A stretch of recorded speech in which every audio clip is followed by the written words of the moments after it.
يا جاعل ربي برحمته يرحم العين اللي استمرت طول عمره بعمها. Peygamber aleyhissalatu vesselam şeytanın kolları belli.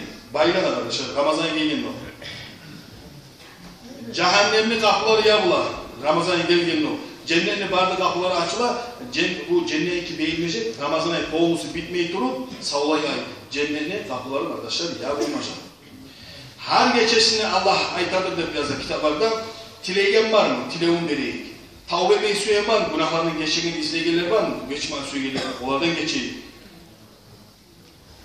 Kıyamet gün bu Ramazan ayı olduğu zamanla Peygamber hadisi aleyhissalatu vesselam ne?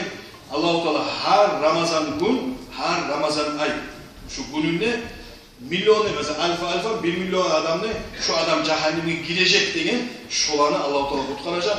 Kadir geçe geldiğin zamanlamsa savlay ay neçe adam kutkardımsa şonça adam kutkarılacak kardeşler.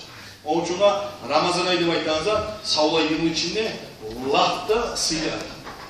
Ramazan ayı geldiği zamanla maskara olmaca, Ramazan ayına girdi dediğin zamanla hali barlı işleri bitir koyumuz, Ramazan ayını eteceğimiz, 11 ayını şurayım sevim.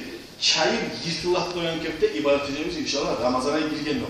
Orada tutacağımız inşallah, teravihleri edeceğimiz, Kur'an'da okuyacağımız, başka ettiğiniz sadakalarında edeceğimiz inşallah Ramazan ayı içinde barda savam kazanacağımız, barda günahlardan inşallah çayılacağımız.